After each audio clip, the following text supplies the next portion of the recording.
Vamos, a seguir, falar de um conceito importantíssimo. É o conceito de trabalho.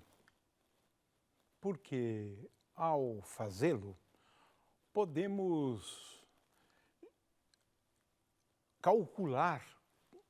calculando o trabalho realizado por uma força, por exemplo, calcular a variação de energia cinética quando um objeto se desloca de um ponto até outro. Podemos calcular quanto de energia foi dissipada por uma força dissipativa, de forma que o conceito de trabalho ele é extremamente importante, e não só na mecânica, como também na termodinâmica a gente usa esse conceito, não é? Agora, quero fazer uma advertência. Nós vamos fazer uso da matemática adequada. A gente não pode ficar aqui enganando os alunos, né? Fazendo de conta que eles estão entendendo alguma coisa, né? Fazendo as coisas de uma maneira inadequada do ponto de vista do formalismo matemático. Mas o conceito de trabalho já é um conceito de um cálculo mais avançado do que o cálculo 1, né? Porque aqui nós estamos falando do conceito de integrais de caminho, que usualmente é dado num cálculo 2, cálculo 3, né? De forma que assim o é, né? Fica um pouco fora do alcance dos alunos do ensino médio, mas não fora do alcance de vocês, já que estão tendo o cálculo 2, né? Praticamente ao mesmo tempo, né? Então vocês já podem seguir o que vamos apresentar logo nesta aula. Muito bem, então vamos a trabalho e potência, né? Que é o tópico que a gente vai discorrer agora. É muito útil esse conceito quando queremos calcular, então, variações de energia. Ele é útil na mecânica, ele é útil na termodinâmica, ele nos permite calcular variações da energia cinética, ele nos permite calcular variações da energia potencial, né? Ele nos permite calcular ou definir, né? Introduzir uma definição de energia mecânica, e, aliás, é útil para demonstrar, né, o princípio da conservação da energia mecânica para forças conservativas. E isso realmente só se faz com o conceito de trabalho. Então, o conceito de trabalho é fundamental ao introduzirmos energia mecânica. E também a gente pode determinar quanto de energia é dissipada, né, por uma força dissipativa, né, ou por forças dissipativas, de forma que é relevante na questão da dissipação da energia mecânica agora, né? Então, são por essas razões que é importante, né, a gente falar desse tema, né? Aqui, muitas vezes, nós estamos querendo, né, saber, né, quanto de energia é empregada em algumas tarefas simples, né? De forma que o método do trabalho vai nos permitir calcular, né, o quanto de energia se despende para puxar uma caixa ou para empurrar uma caixa, né? Então, veja, esse conceito aqui é útil, porque o trabalho realizado está associado ao quanto de energia se despende em algumas tarefas, né, nas quais a gente faz uso de uma força, né? Muito bem, aqui vamos começar então o conceito de trabalho.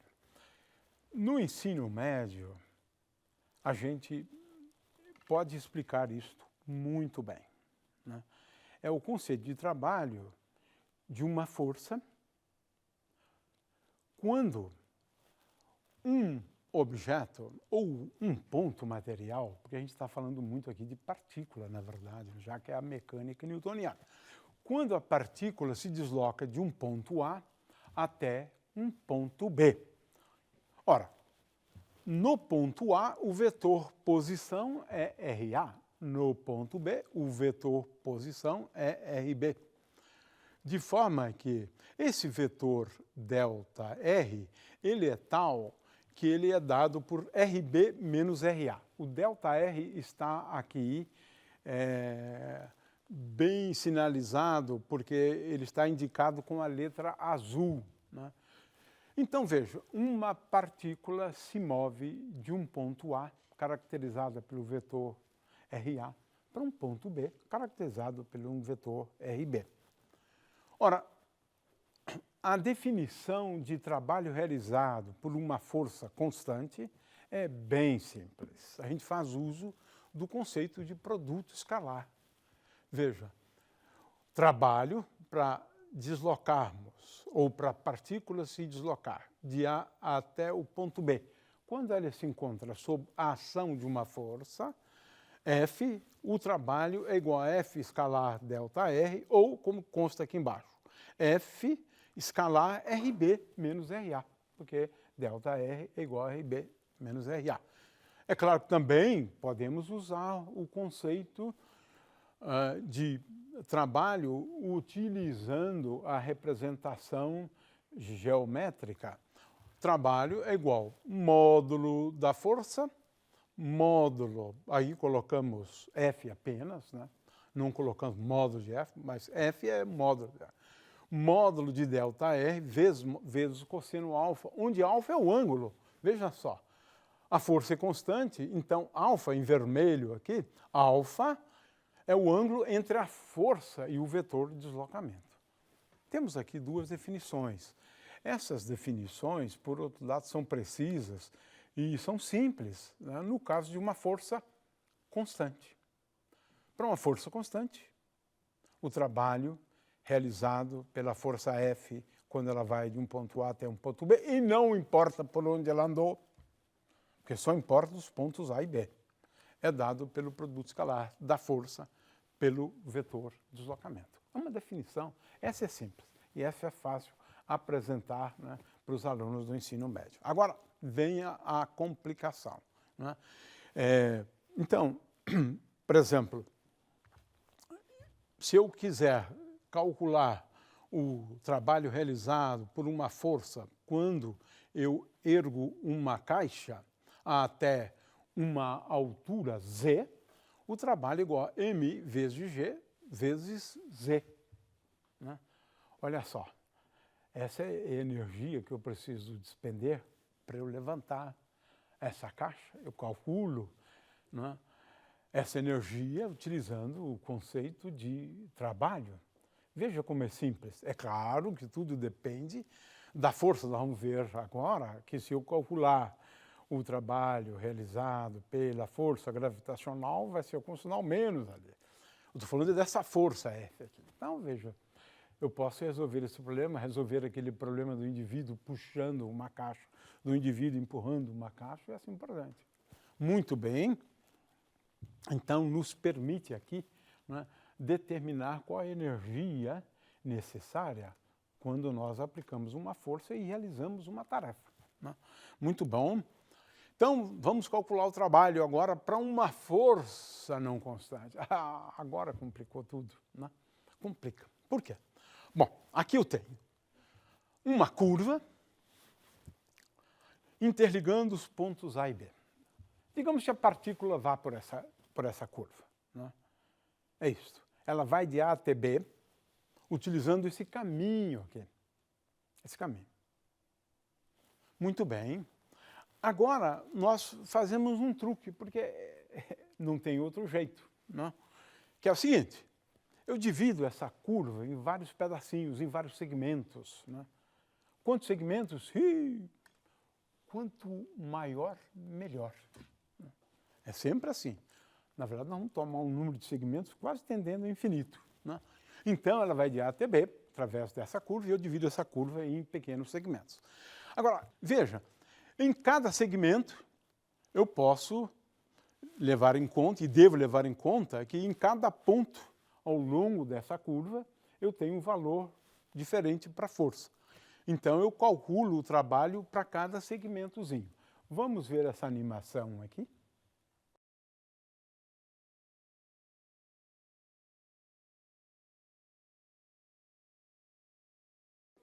Muito bem, tendo assistido a essa pequena animação, agora vamos fazer o seguinte, a gente define o trabalho realizado pela força num determinado segmento como sendo F com um índice I, porque a gente admite que naquele segmento a força seja praticamente constante. É claro que se eu tomar um número de segmentos cada vez maior, isso vai se tornando cada vez mais verdadeiro, né? Então, o trabalho realizado no iésimo segmento é igual a F escalar ΔR para aquele segmento. Para o primeiro segmento, eu tenho ΔR1, F1, ΔR2, F2, onde F2 é a força ao longo daquele segmento que nós estamos considerando como se fosse uma força constante, como se fora constante, né? É essa aproximação que a gente faz, né? Então, o trabalho para ir de A até B, quando eu tenho N segmentos, né, N partições daquela curva, é dado por essa soma aqui. Agora, na realidade, o que a gente precisa é que a gente se assegure de que a força vai permanecer constante. Ah, mas isso só é possível se eu fizer o seguinte, é um truque. Ah, não tenho a menor dúvida. Eu tomo o número de partições da curva tendendo a infinito. Se ela tende a infinito, mas não tenha dúvida, em qualquer segmentozinho que eu considerar, ela vai ser praticamente constante. Ou seja, módulo de ΔRI tendendo a zero, apesar do comprimento da curva, né, ser fixa, né? É L o comprimento da curva, mas eu estou dividindo os segmentos, né, em tamanhos tais que eles tendem a zero, mas o tamanho total da curva é mantido constante. E é isto, né? Isto aqui é uma soma de Riemann, na realidade, né? E essa soma de Riemann eu represento como sendo a integral de F escalar dr, veja que dr é sempre tangente à curva, ao longo do caminho gama, quando o ponto material vai do ponto A até o ponto B. Então, muitas vezes a gente coloca aqui de A até B, mas está aí a representação para o que a gente chama, na realidade, de integral de caminho. E aí é que está. É difícil calcular a integral de caminho, só em alguns casos relativamente simples, né? E o próprio conceito, né, acaba metendo medo se você for escrever integral. Você não vai fazer isso no ensino médio, né? Você pode falar da soma, coisa e tal, mas veja como fica difícil explicar isso para o aluno do ensino médio, né? Então é melhor falar da soma, tudo bem. Aí, e dessa soma aqui, tudo, um limite, mas mostrar a integral não dá, né? Muito bem, assim ou é, né? É claro que é o integral de caminho de um ponto A, né, até um ponto lá na frente, e no qual a força em cada ponto tem valores diferentes em termos de módulo, mas também tem direção e sentido diferentes em cada ponto. E essa integral, portanto, tem que ser, em princípio, realizada. No final, eu vou explicar um pouco como se pode calcular essas integrais de caminho, né? De alguma maneira, é importante entender esse dr. dr é um vetor, né, uma grandeza vetorial, que é um vetor de deslocamento infinitesimal, que é tangente à curva em cada ponto, tangente à curva em cada ponto.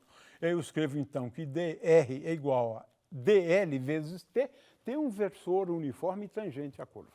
Isso a gente sabe sempre calcular para uma curva, a gente consegue calcular, sim, esse versorzinho t. Vezes dl. dl é o elemento de comprimento da curva. De forma que a integral de dl é igual ao comprimento da curva, né? Aliás, o comprimento do segmento, né? Porque a gente vai de um ponto A até o ponto B, mas, de qualquer maneira, é o elemento de comprimento do segmento da curva. O trabalho também tem uma unidade de medida que é, claro, já explicamos isso, energia, né? Porque é o joule, que é igual a 1 newton vezes 1 metro. É o trabalho realizado por uma força de 1 newton ao longo de 1 metro, essa força mantida constante, né? De forma que o joule é 1 newton vezes 1 metro, claro, o que nós estamos calculando aqui, na verdade, são grandezas que têm a ver com o conceito de energia. Acabamos de calcular o trabalho realizado por uma força, que é a energia despendida. Nós vamos ver aqui mais vezes que realmente ele é energia, né? Tem a unidade de energia. Uma outra grandeza relevante é a potência de uma força, né? Veja, o que eu faço para definir potência? Em primeiro lugar, eu defino o conceito de potência média, né? O que é potência média?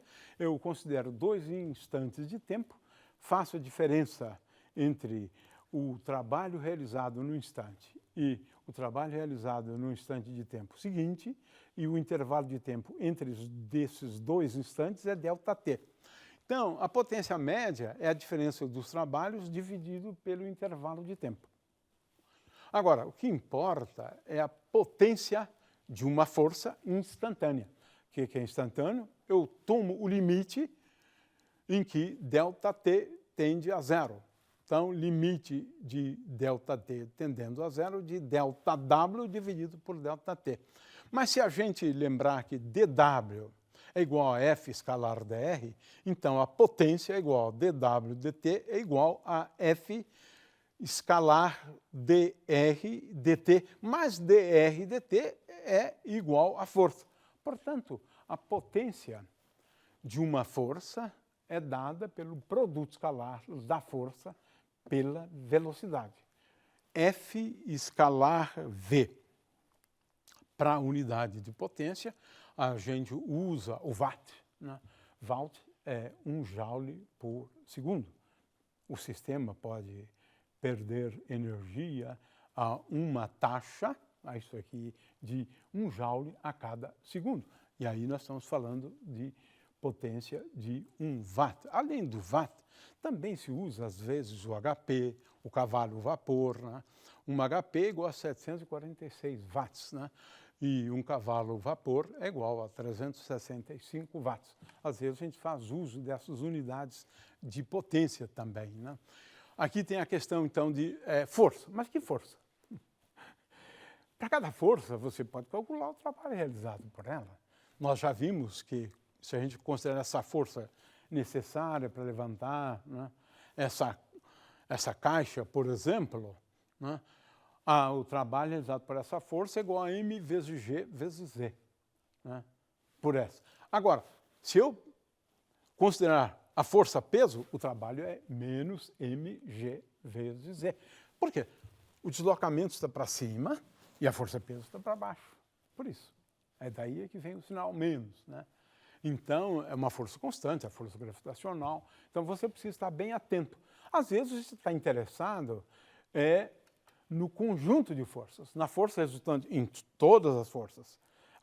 Isso também é interessante, né? Vamos ver o que acontece quando eu tenho uma força, né, ou um conjunto de forças, né? O que eu aprendo com o cálculo do trabalho? É claro que aqui eu tenho o exemplo da força gravitacional constante, né? O trabalho realizado, então, pela força gravitacional, posso escrevê-la em termos das coordenadas, né? Muito bem. O trabalho realizado pela força magnética, vamos começar pelo trabalho realizado pela força normal, né? O trabalho realizado pela força normal é sempre igual a zero. Sempre igual a zero. Ou seja, a força normal não realiza trabalho. É isso que a gente sempre diz, né? Veja, a força normal é perpendicular sempre à direção do movimento. Portanto, F escalar V, potência, então, né? veja, é igual a zero, claramente, mas o deslocamento se dá numa direção perpendicular à força normal. Portanto, a força normal, ela realiza um trabalho igual a zero. Uma outra força que não realiza trabalho é a força magnética. É a força magnética. Aí isso é um pouco mais difícil de entender, mas F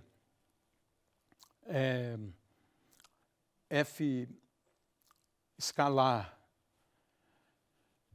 dl é igual a zero no caso de uma força magnética. Porque dl, a rigor, tem a direção da velocidade. E a força é igual a Q vezes V vetor B. Portanto, essa força é perpendicular à velocidade. Mas dl, né, veja, dl é na direção da velocidade. Consequentemente, o produto escalar da força magnética por dl é igual a zero.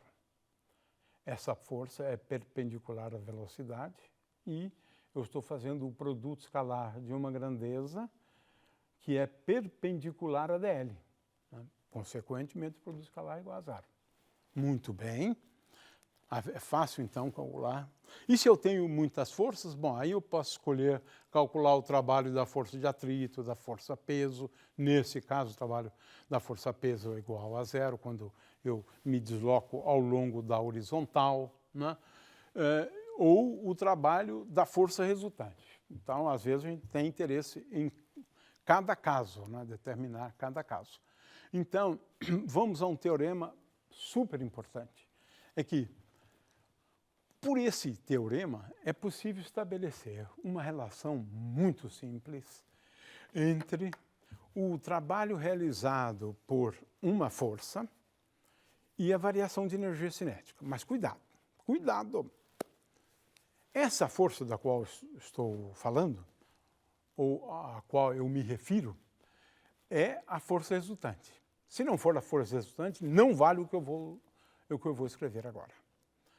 Ou seja, o que eu vou escrever vale para uma força agindo sobre o corpo, se essa for a única força. Né? Mas ele deve ser entendido como o trabalho da força resultante que age sobre um corpo. Muito bem. Então, levando em conta que F é a força resultante, veja, eu vou mostrar que o trabalho realizado pela força resultante, quando o corpo vai de um ponto A até um ponto B, esse trabalho ele é igual à variação de energia cinética do corpo. Ou seja, é igual a m vezes vb ao quadrado sobre 2 menos mva ao quadrado sobre 2. Né? É isso. Como é que eu faço? Eu uso um truque, faço uso de um truque. Né? Força é igual a m vezes dv dt, coloco aqui. Né?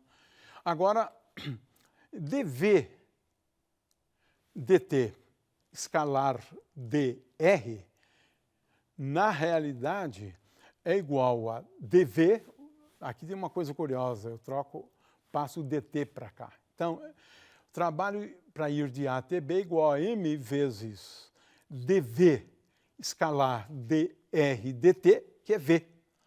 E isso é igual a m vezes a integral de A até V de dv escalar v. Mas, veja só que coisa interessante, dv escalar v é igual a d de v escalar v sobre 2, portanto, d de v ao quadrado sobre 2.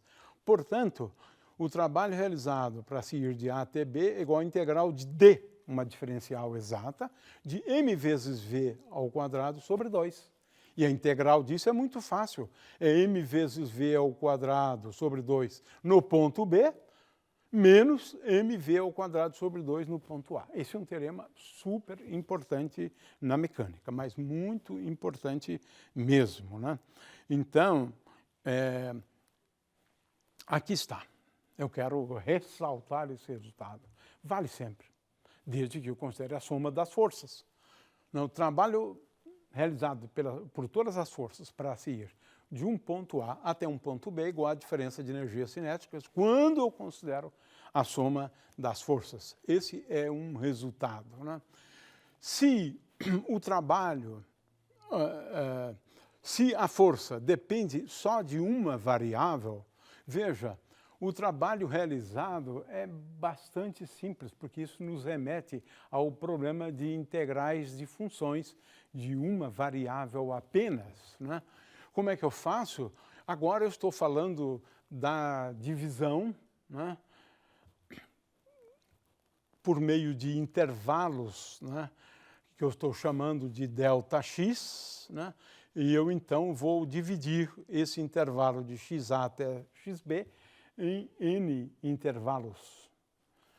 Claro que depois eu tomo N tendendo ao infinito e isso então me define a integral. Portanto, o trabalho realizado por uma força que depende só da posição e só depende de uma coordenada é igual à integral de XA até XB. A é o ponto de início e B é o ponto onde termina. Muito bem, o ponto inicial e o ponto final. De forma que o trabalho agora é integral de XA até XB de f de x dx.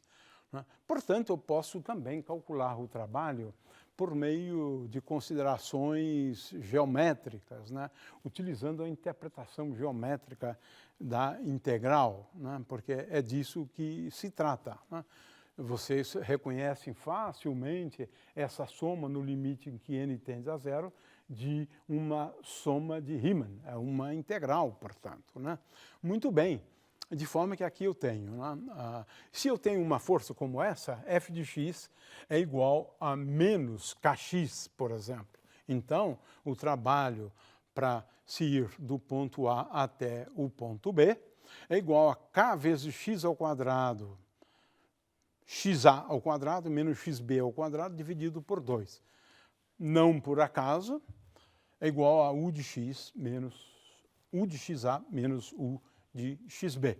A força menos kx ela é representada por uma função que passa pela origem, uma função afim, mas que passa pela origem, então é uma função linear, na verdade. Muito bem. Então, se eu tenho a força como função de x, pode ser um caso simples assim, eu posso utilizar o método gráfico para determinar o trabalho. É a área. É a área. Por exemplo, entre 20 e 60 é a área de um retângulo. Então, é 40 vezes 60, e aqui eu vou ter o trabalho em joules. Muito bem. Só mais uma coisa, diferencial de uma função escalar v de x é definida a partir de considerações sobre diferenças da função para coordenadas diferentes, x mais ΔX, y mais ΔY e z mais ΔZ, menos v de xy, z. Isso é a variação da função quando eu considero valores ΔX, que eu vou considerar ser pequenos. Então, para pequenos valores de ΔX e ΔY, essa diferença é dada pelo produto da derivada de v com respeito a x, ΔX, mais a derivada de y com respeito a y, vezes ΔY, mais a derivada de v com respeito a z, vezes ΔZ. Para valores infinitesimais, isso define a diferencial de uma função. dv igual a dv dx mais dv dy mais dv dz. E isso pode ser escrito como gradiente de v escalar ds, o gradiente está dado aqui. O fato é que se eu tenho uma função escalar v, e se eu tenho a integral da diferencial exata da função escalar dv, então a integral de dv é igual a v de xb, yb, zb, menos v de xa, ya, za. Ou seja, v de rb menos v de ra. Muito bem, então a integral de dv é igual à integral do gradiente de v escalar r igual a v de RB menos V de RA. É uma situação bastante análoga ao caso de a diferencial exata de uma função, a integral de df, né? Muito bem, isso é importante porque agora eu posso relacionar o trabalho com variação de energia potencial, né? Se a força for igual a menos o gradiente de U, então eu tenho aqui F escalar dr é igual a du. E a integral de du de A até B é U de RB menos U de RA. Portanto, o trabalho para se ir de A até B, quando a força é uma força conservativa, ela é igual à energia potencial no ponto A menos a energia potencial no ponto B, né? Então, aqui eu tenho esse exemplo, né, que é relativamente simples, né? Eu tenho um ponto A e um ponto B aqui, e agora eu tenho o vetor posição do ponto A, o vetor posição do ponto B. Eu tenho aqui uma curva, as forças agora, uma força gravitacional, aponta sempre para o centro da Terra e ela vai variando de ponto para ponto, mas como essa força aqui é uma força conservativa, a integral é dada por aquela expressão lá, U de RA menos U de RB, onde eu quero lembrar que essa força ela é uma força na direção radial, né? Na direção radial, mas ela aponta sempre para o centro aqui. Muito bem, então esse é um resultado, um exemplo relativamente simples. Integrais de caminho, como é que eu faço? Primeiramente, a gente parametriza a curva com um parâmetro lambda, na mecânica seria o tempo, né? De forma que lambda é o parâmetro, para cada valor do parâmetro tem um ponto ao longo da curva. Então, xa é igual a x de lambda a, xb é igual a x de lambda b, portanto, eu vou variar o parâmetro de lambda a até lambda b, eu vou integrar de lambda a. E r é dado por essa expressão aqui. Delta r é dada por aquela expressão ali. Em cada ponto, né, eu devo determinar o campo qualquer, aqui eu estou considerando uma integral tal arbitrária, né? Então, aqui eu tenho B de R escalar dr, e eu sei escrever, né, esse dr em função daquele parâmetro lambda, né? E também, se eu sei a dependência do campo B, um campo qualquer, né, com R, em cada ponto, R é função de lambda e, portanto, B é função de lambda. Conclusão, o resultado é que eu vou escrever uma integral de linha como uma integral de lambda 1 até lambda 2, no caso daqueles pontos que eu mencionei, seriam lambda A até lambda B, né, da componente tangencial do campo vezes dl de lambda. Ou seja, eu reduzo tudo a uma integral, na verdade, de uma função, de uma variável, que é essa variável lambda, que parametriza os pontos da curva, né? E aqui eu tenho que colocar dl de lambda, que em geral eu sei calcular, e se eu souber a dependência do campo B com R como função de lambda, eu preciso calcular só a componente tangencial do campo B e a dependência do campo tangencial do campo B com lambda. Então, veja, eu quis só esquematizar, né, para a gente ter uma ideia de como se calcula a integral de linha. Mas, realmente, em geral, integrais de linhas são muito difíceis de serem, então, calculadas, né? É claro que a gente vai ver logo em seguida, quando eu relaciono o trabalho com energia potencial e com energia cinética, eu defino uma nova forma de energia, e quando eu calculo o trabalho de uma força dissipativa ou de forças dissipativas, esse trabalho vai me dar as diferenças de energia. Portanto, nós estamos aqui falando de forças que dissipam a energia mecânica. Esse aqui é um outro trabalho, aliás, esse aqui é um outro resultado importante a respeito do trabalho. Se eu calcular só o trabalho realizado pelas forças dissipativas, eu vou obter o quanto de energia o sistema perde, ou às vezes até ganha também, depende do tipo de força, claro. Mas, em geral, nós estamos mais preocupados com as forças que dissipam energia. Ou seja, a energia no ponto B é menor do que a energia no ponto A. Então, vemos a grande relevância desse conceito e, é claro, que as dificuldades matemáticas aqui envolvidas nesse conceito de trabalho, que envolve o conceito de integral de linha.